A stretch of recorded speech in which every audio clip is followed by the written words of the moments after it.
지난주는 샌프란시스코 여행을 가는 관계로 한 주 쉬었습니다. 그 전까지 구원을 얻는 믿음에 대해서 12번에 걸쳐서 살펴봤습니다. 그래서 이번 주부터는 그 다음 단계라고 할 수 있는 구원받은 자로서 거룩하게 살아가는 성화에 대해서 알아보고자 합니다. 거룩하게 사는 비결이라는 시리즈 첫 번째로 오늘 본문은 로마서 12장 1절 2절 보겠습니다. 로마서 12장 1절 2절 제가 봉독하겠습니다. 그러므로 형제들아 내가 하나님의 모든 자비하심으로 너희를 권하노니 너희 몸을 하나님이 기뻐하시는 거룩한 산 제물로 드리라. 이는 너희가 드릴 영적 예배니라. 너희는 이 세대를 본받지 말고 오직 마음을 새롭게 함으로 변화를 받아 하나님의 선하시고 기뻐하시고 온전하신 뜻이 무엇인지 분별하도록 하라. 기독교 윤리 실천 운동이라는 한국 단체에서 올해 초 조사를 했는데 한국 교회를 신뢰한다는 응답이 11%로 우리나라 국민의 5명 중에 1명에 불과했습니다. 그런데 특이하게도 외부 사역 활동이 현저히 줄어들 수밖에 없었던 지난 3년간 코로나 사태를 겪은 그 사이에 신뢰도가 더 낮아졌다고 합니다. 그 보고서는 신뢰도가 최근에 그렇게 낮아진 이유로 크게 둘을 들었는데 아주 귀담아 들을 만합니다. 첫째는 개신교가 사회봉사활동에 많이 참여하는데도 그것으로 그치지 않고 꼭 전도를 목표로 하기 때문에 거꾸로 반감을 살 수 있다고 평가했습니다. 둘째로 팬데믹 중에 유독 개신교회들이 대면 예배를 고집함으로써 사회 전체의 방역 노력에 역행한 것이 일반인들의 미움을 샀다고 합니다. 전도를 목표로 해서 하는 구제나 코로나 때의 대면 예배 그 자체는 하나님을 충성스럽게 섬기는 방안이긴 합니다. 그러나 세상 사람들의 이 보편적인 사고와 부합하지 않았던 겁니다. 그래서 우선에 그들은 종교의 자유가 있다고 믿는데 소외된 이웃을 잘 섬긴 후에는 기독교만이 유일한 구원의 길이고 예수를 믿지 않으면 지옥 간다고 말합니다. 그 십자가 구원의 진리를 모르는 그들로서는 그동안 받았던 구제와 봉사의 그 순수성에 대해서 의심하지 않을 수 없습니다. 예수님은 너는 구제할 때 오른손이 하는 것을 왼손이 모르게 하라고 가르쳤습니다. 선한 사마리아인의 비유에서도 고통 중에 있는 사람이라면은 어떤 다른 의도나 목적 없이 단순히 그 고통을 없애주기 위해서 도와주라고 했습니다. 구제를 전도와 직접 연결해버리면은 자칫 그 복음의 진실성이 손상될 수 있는 겁니다. 그리고 사람들이 많이 모이면 병균이 번질 확률이 높아진다는 것은 과학적인 진리요 상식인데도 하나님이 지켜줄 것이므로 반드시 교회에 모여야겠다고 고집합니다. 그러면서 이젠 거꾸로 교회가 가진 종교의 자유를 방해하지 말라고 반박하니까 그들 보기에는 기독교인들 스스로 이율배반적이라고 느껴지는 겁니다. 제가 불신자 시절에 기독교인들을 예수쟁이라고 비하하며 아주 싫어했던 바로 그 배타적이고 유아 독선적인 모습입니다. 가뜩이나 교회와 신자들에게 세상보다 더한 충분히 빈번해서 지금껏 많은 불신과 비난을 받아왔습니다. 한국의 3대 종교라고 할 수 있는 천주교, 불교, 개신교 중에 신뢰와 호감과 친밀감이 가장 떨어졌고 최근에는 한국 사회에 도움이 되지 않는 종교로까지 이 개신교가 전락해버렸습니다. 말하자면 윤리적 차원에서 내세울 자랑이 거의 없는 데다가 종교적인 도구마로 무장했으니까 신자를 제외한 전 국민의 비호감이 된 겁니다. 그렇다고 세상이 어떻게 비방하든지 간에 신자와 교회는 하나님께만 충성하면 된다고 고집해서는 안 됩니다. 예수님은 분명히 하나님을 사랑하고 이웃도 내 몸처럼 사랑하라고 했으며 마태복음 5장 16절에 신자의 착한 행실을 보고 사람들로 하나님께 영광을 돌리게 하라고 명했습니다. 바울도 전도할 때는 헬라인에게는 헬라인으로 유대인에게는 유대인의 방식으로 접근하라고 가르쳤습니다. 또 성경은 주의 전을 사모하는 열심 때문에 성전이 장사하는 집으로 바뀌었다고 선언합니다. 세상이 잘 이해하지 못하는 기독교 특유의 교리만 앞장세워서는 오히려 하나님의 영광을 가릴 가능성이 커지는 겁니다. 지금 말씀드린 이런 성경적인 원리를 잘 알고 있는 합리적이고도 성숙한 신자들도 열심히 하나님의 뜻대로 거룩하게 살려고 노력을 해도 수시로 죄에 넘어집니다. 결국 세상 사람들이 기독교를 예면하게 된 까닭은 한마디로 신자들이 하나님이 바라는 모습으로 신앙생활을 하고 있지 않기 때문입니다. 그렇다고 해서 신자가 되어서도 죄의 본성이 남아있고 주의 여건이 열악해서 그럴 수밖에 없다는 핑계만 계속될 수는 없습니다. 사도행전 2장 37절에 초대교회 시절에는 온 백성에게 칭송을 받으며 주께서 구원받는 사람을 날마다 더하게 하셨다고 분명히 기록하고 있습니다.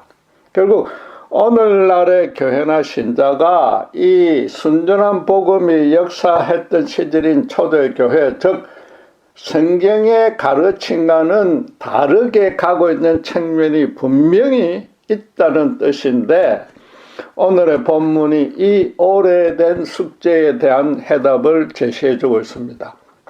로마서는 11장까지 아무 공로 없이 제중에 있었으나 하나님께 선물로 받는 구원에 대해서 자세히 설명했습니다. 성령으로 거듭나서 예수님의 십자가 대속 죽음의 은혜를 순전하게 받아들이면 여전히 죄의 본성은 살아있는 연약한 죄인이지만은 하나님은 어렵다고 칭해 주십니다. 신학적으로 하나님의 진노 아래 죽을 수밖에 없었던 그 죄의 형벌에서 완전히 자유로워진 것으로 칭의의 구원이라고 합니다. 오늘 본문 12장 1절은 그러므로라는 접속사로 시작하는데, 그렇게 구원받은 신자가 이제 구체적으로 어떻게 신자답게 살아가야 하는지에 대해서 가르치겠다는 뜻입니다. 신자가 된 후로는 평생을 두고 죄와 피 흘리기까지 싸우며 그리스도의 장성한 분량에까지 자라가야 됩니다. 이것은 죄의 끈질긴 힘, 파워에서 풀려나는 것으로 성화의 구원입니다. 그리고 성화의 삶에 대해서 가장 먼저 나오는 본문은 그 의미가 가장 중요하거나 그 전체 내용을 한마디로 줄인 가르침이 됩니다. 그런데 그 내용이 신자들이 일반적으로 이해하고 있는 개념과는 조금 다릅니다. 처음 예수를 믿고 나면 누구나 교회부터 출석해서 주일 성수를 하고 힘든 일이 있으면 기도하여 응답받고 성도들과 친밀하게 교제하고 교회의 성경 공부와 봉사나 전도 모임 등에 참여하는 일 등을 예상하고 또 그렇게 실천하고 있습니다. 그런데 본문은 그런 종교적 활동에 전념하라는 권면이 전혀 없습니다. 물론 이미 세워져 있는 로마 교회 보내는 서신이니까 굳이 언급할 필요도 없었을 겁니다. 그리고 더 중요한 이유는 교회에서의 종교 활동은 따로 가르칠 필요가 없는 너무나도 기초적인 사항이라는 겁니다. 신자의 교회 생활은 비유하자면 직장인이 매일 회사에 성실하게 출근해서 맡은 바 직무에 충성해야 하는 것과 같습니다. 그러지 않으면 직장인이 아니며 바로 그 회사에서 해고됩니다.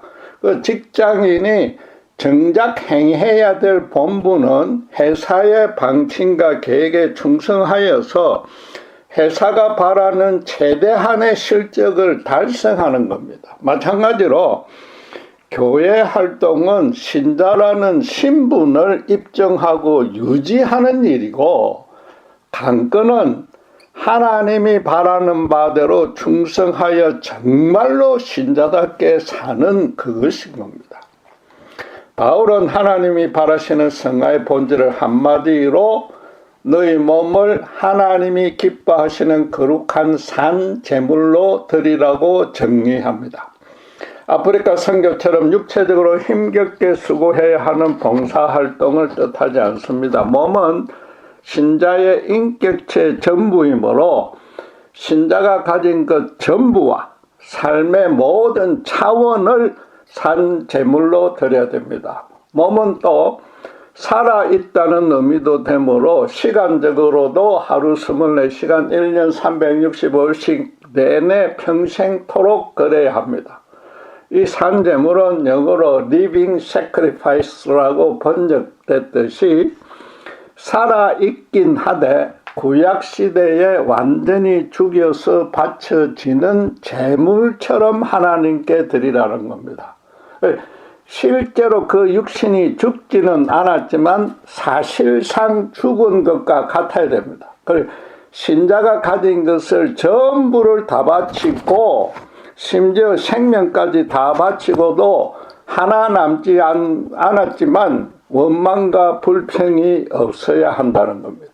그 전에 기꺼이 감사함으로 그럴 수 있어야 됩니다. 예수 믿은 후부터 죽어서 천국에 들어가기까지 자신의 존재와 일상생활과 인생 전부를 하나님께 바쳐야 됩니다. 그분이 죽으라고 하면 죽기까지 충성해야 한다는 겁니다. 물론 모든 신자들은 전 재산을 다 팔아서 교회 바치고 전임 사역자가 되어서 세상 땅끝까지 복음만 전하라는 뜻은 아닙니다. 바울은 지금 산 제물로 바치는 것을 영적 예배라고 칭했습니다. 이는 또 교회에서 드리는 예배가 영적으로 충만하지 않다거나 초자연적인 은사나 이직이 실현되는 그런 예배를 드리라는 뜻도 아닙니다. 가시적이고 체계적인 교회의 공적 예배와 구분하려는 의미입니다. 눈에 보이는 예배의 절차와 형식이 없이도 각 신자가 자기가 처한 삶의 현장에서 정말로 신자답게 살아가는 것, 그게 바로 영적 예배라는 겁니다. 그 영적 예배의 구체적인 모습을 부연해서 설명하기를 이 세대를 본받지 말고 오직 마음을 새롭게 함으로 변화를 받는 것이라고 합니다. 또 그러려면은 하나님의 선하시고 기뻐하시고 온전한 뜻이 무엇인지 분별해야 한다고 합니다. 한마디로 바꾸면 세상이 돌아가는 대로 살지 말고 오직 하나님의 뜻대로 살라는 겁니다. 지금 하나님의 뜻에 대해서도 어렵게 여길 것이 없는 것이, 물론 하나님의 뜻은 여러 각도로 살펴볼 수 있겠지만 1차적으로는 본문 그대로 세상은 절대로 하나님 뜻대로 살지 않고 거역대적하고 있으니까 그 정반대로 살면 되는 겁니다. 인생사를 인간보다 더 큰 능력으로 실제로 주관 통치하는 존재는 하나님과 사탄 둘뿐입니다. 따라서 모든 사람은 사탄과 하나님 둘 중에 누구의 통치를 받느냐에 따라서 두 부류로만 나뉩니다. 신자가 되었다는 것은 사탄의 흑암의 지배 아래 있다가 하나님의 거룩한 통치를 받는 자로 바뀌었다는 뜻입니다. 범사에서 하나님의 전적인 통치를 받으며 사는 게 바로 신자가 드리는 영적 예배입니다. 신자들이 교회에서 열심히 섬기고 삶에서 더 착하게 살려고 노력하라는 당연한 얘기를 지금 되풀이하려는 의도는 전혀 없습니다. 사람이 하나님과 사탄 중에 누구의 통치를 받는지 쉽게 판단할 수 있는 기준이 성경에 있습니다. 아담이 선악과 검증을 위반한 최초의 타락 사건을 되살펴보면 됩니다. 그는 도덕적으로 추악한 행동을 한 것도 아니요, 종교적으로 하나님께 드리는 예배를 소홀히 한 것도 아닙니다. 사탄의 거짓말에 속아서 자신이 맡았던 청지기 직을 내팽개치고 하나님 대신에 에덴 동산의 주인이 되려 했습니다. 사탄은 하나님이 그가 당신처럼 되는 것을 시기 질투해서 선악과를 먹지 못하게 했기 때문에 먹어도 절대 죽지 않고 오히려 내가 이 땅을 네 마음껏 차지할 수 있다고 부추겼습니다. 아담은 그 너무나 매력적인 유혹을 선뜻 받아들였는데 오히려 결과는 하나님 말씀대로 육신은 살아있되 영적으로 완전히 죽어버렸습니다. 자신이 너무나 초악하고 부끄럽게 느껴졌고 자기 인생이 완전한 실패로 끝날 것 같은 두려움에 휩싸였습니다. 하나님은 당신과 원수되어 죽음 마땅한 아담을 용서하려고 짐승을 속죄의 제물로 대신 받으시고 구원해 주었습니다. 문제는 그의 후손들로 그 원죄의 굴레가 씌워져서 아담이 타락할 때 품었던 그 사고와 신념에 묶여버렸습니다. 이 땅에서 하나님이란 존재를 완전히 지어 없애고 자기들 마음껏 주인 행세를 합니다. 이 땅과 인간을 절대적으로 거룩한 뜻과 계획에 따라 다스리는 절대적으로 거룩한 존재가 인간 세상에서 완전히 없어져 버렸습니다. 아담과 달리 사탄과 직접 대면하지 않아서 자신의 인생이 그 사악한 거짓의 아비인 사탄에 의해서 주도되고 있는지도 모르고 있습니다. 그래서 이 땅은 오직 물질로만 이루어진 것이며 인간도 물질에 불과해져 버렸습니다. 인간이 하나님에 의해서 아름답게 창조된 것이 아니라 원시 물질이 장구한 세월 동안 우연의 우연을 거쳐서 진화된 물질적 존재라는 겁니다. 당연히 물질로만 채워진 이 땅에서는 물질을 활용해서 최대한 풍요롭고 편리하고 안락하고 쾌락을 누리며 살아가는 것이 최선의 길이 되었습니다. 또 그렇게 해주는 데에 최고의 힘을 가진 것은 죄송하지만 시체말로 뭐니 해도 돈입니다. 결국 세상 사람과 정반대로 살아가는 것은 돈을 주인으로 모시던 삶을 완전히 청산했다는 뜻입니다. 그렇다고 해서 단순히 윤리적 차원에서 돈을 배제하는 것은 아닙니다. 일반 사람들도 돈이 많다고 해서 인생이 행복하다는 보장이 없고 또 오히려 현실적인 불행도 불러일으키고 정신적인 스트레스도 되니까 돈에 묶이지 않으려고 노력을 합니다. 그러나 그것으로 거쳐서는 탐욕으로 인한 윤리적인 죄는 덜 지어질 수 있으나 여전히 자기 일을 방해하려는, 자기 자신을 방해하는 그 돈을 제거하려고 드니까 자기 마음대로 살겠다는 인식과 고집에는 전혀 변화가 없습니다. 결국 돈이 인생을 좌우하는 가장 큰 요소라고 그 가치를 계속해서 인정해 주는 꼴입니다. 여러분, 그렇다고 오해는 마셔야 됩니다. 돈이 중요하지 않다는 것은 절대 아닙니다. 신자도 세상에 속한 것은 아니지만 세상 안에서 일상적인 현실의 삶을 세상 사람과 똑같은 방식으로 살아가야 됩니다. 힘껏 공부해서 좋은 직장을 얻고 열심히 돈을 벌어야 됩니다. 그러나 돈이 인생의 목적과 방향과 의미와 가치는 절대 될 수는 없는 겁니다. 이 세대와 다르게 산다는 것은 돈이 많고 적음과 무관하게 오직 하나님의 거룩한 통치를 받는 겁니다. 인간은 유일하게 생각하는 피조물이라서 무엇을 중요하다고 여기느냐에 따라서 행동의 우선순위가 결정됩니다. 예수님은 마태복음 6장 21절에 내 범을 있는 그곳에는 내 마음도 있으리라고 선언했습니다. 그리고 그 뜻을 24절에서 한 사람이 두 주인을 섬기지 못할 것이니 혹 이를 미워하고 저를 사랑하거나 혹 이를 중히 여기고 저를 경히 여깁니다. 너희가 하나님과 재물을 겸하여 섬기지 못하느니라고 설명해 주었습니다. 예수님은 지금 그 두 주인을 하나님과 사탄이 아니라 하나님과 재물로 나눴습니다. 사탄이 인간을 종으로 북물려 먹는데 최고로 효율적인 수단과 통로가 돈이기 때문인 겁니다. 말하자면 돈이 현대에서 이 선악과 역할을, 즉 하나님을 순전히 따르느냐 마느냐의 시금석이 된 겁니다. 신자는 불신자 시절에 재물을 가장 귀한 보물로 삼았으나 이제 정반대로 하나님을 그 위치에 두게 된 자입니다.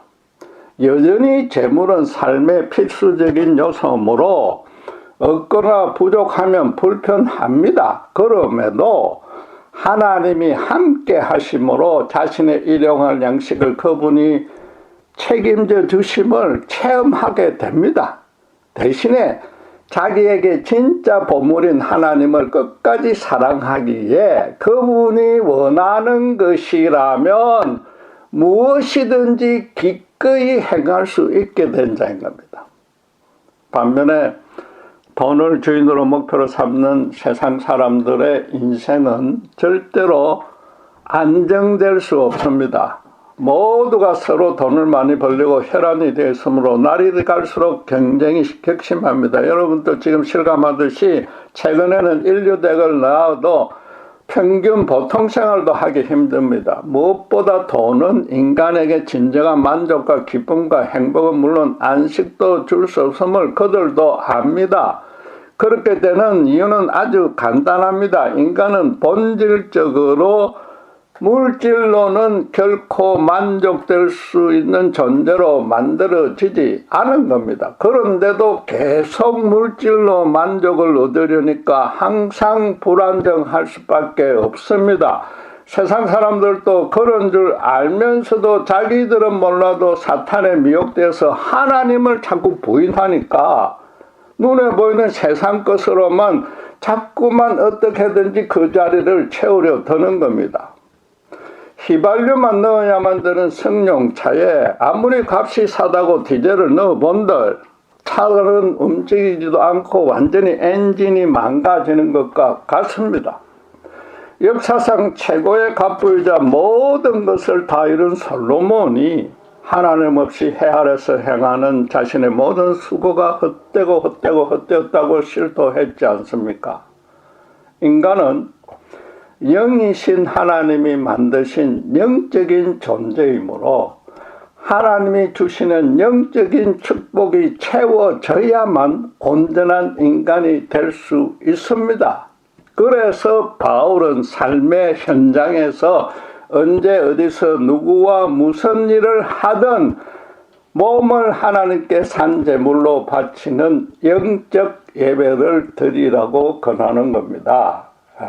예수님도 인간을 다스리는 두 주인을 말하기 전에 그런 점부터 먼저 지적했습니다. 마태복음 6장 19절 20절에 너희를 위하여 보물을 땅에 쌓아두지 말라. 거기는 좀과 동록이 해하며 도둑이 구멍을 뚫고 도둑질하느니라. 오직 너희를 위하여 보물을 하늘에 쌓아두라.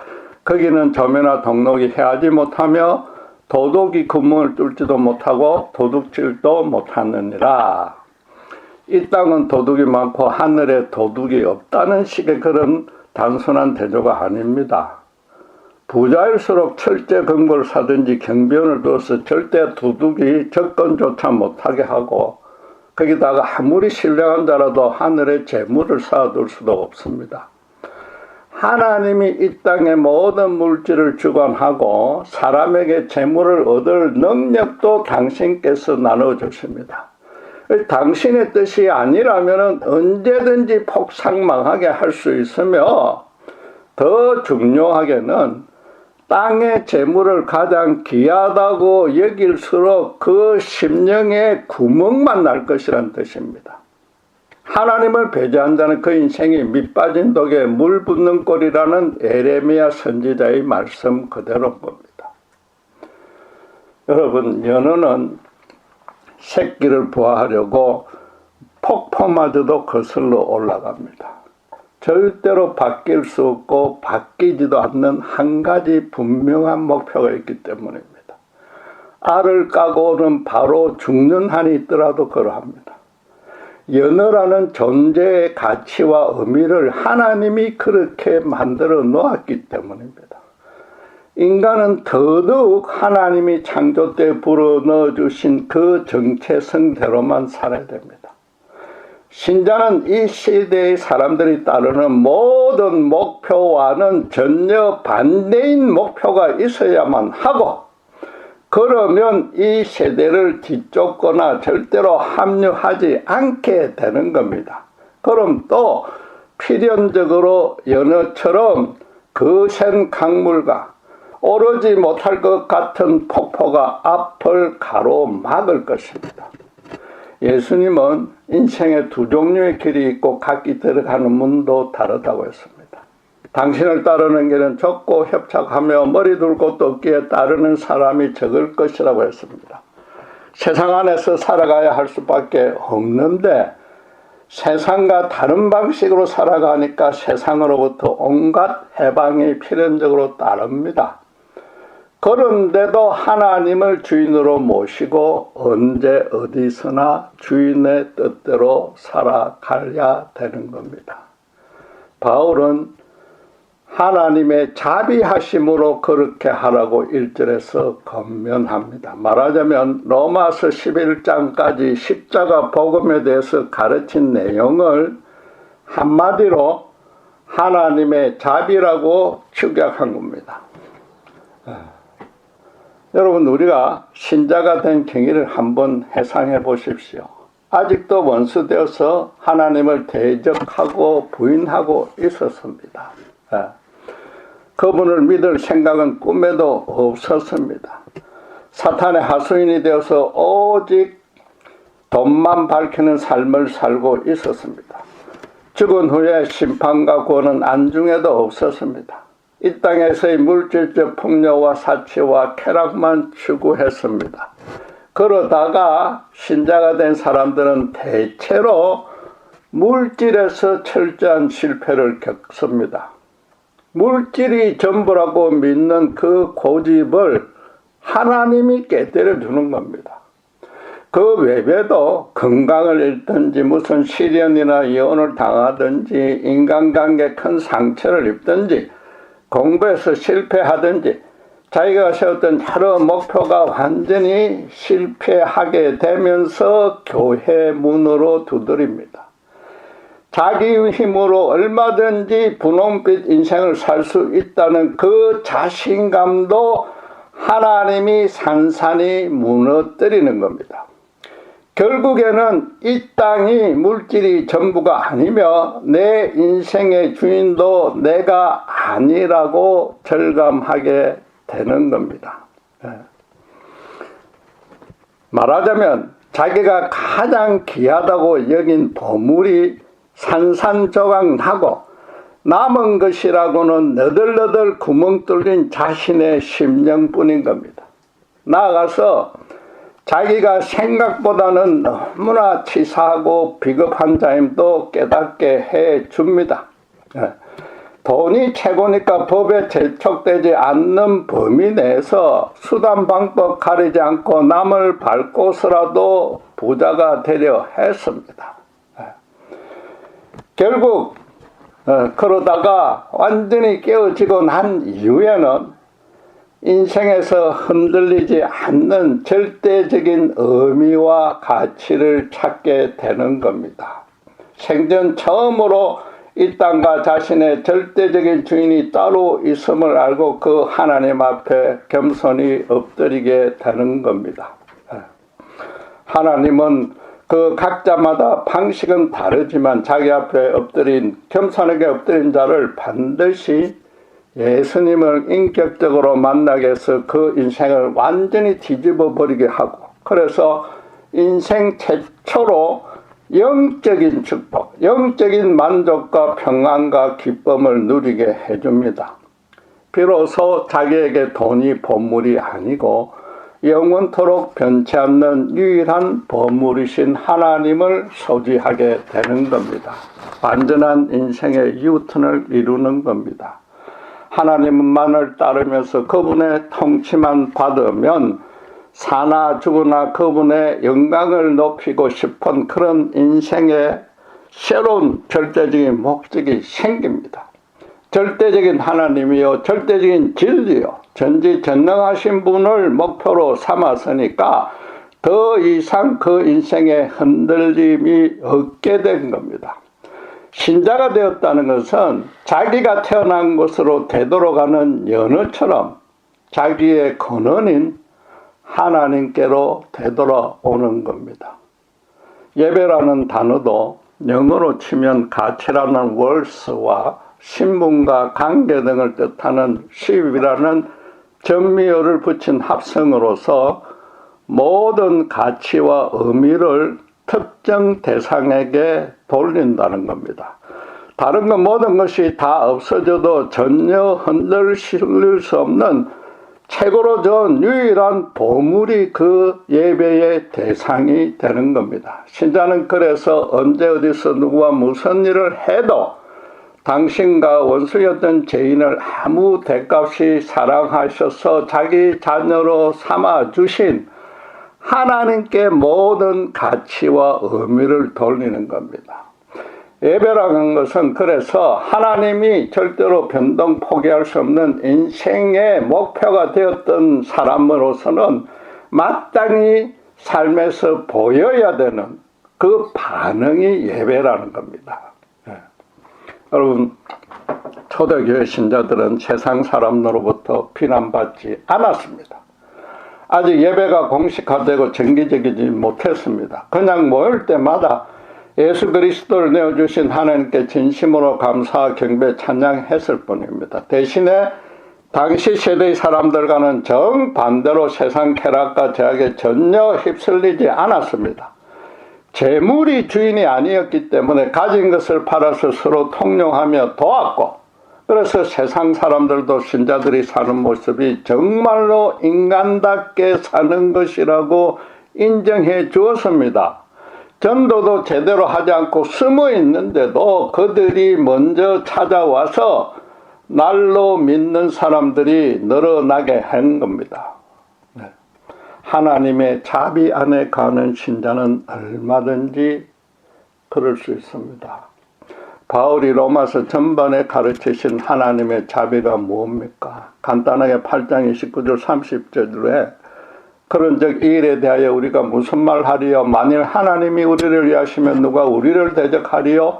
자기 아들을 아끼지 아니하시고 우리 모든 사람을 위하여 내주시니가 어찌 그 아들과 함께 모든 것을 우리에게 주시지 아니하겠느냐고 선언합니다. 한마디로 신자는 하나님의 자비로 구원받아서 자비 안에 잠겨 있다가 죽었어도 그분의 자비 가운데로 들어간다는 겁니다.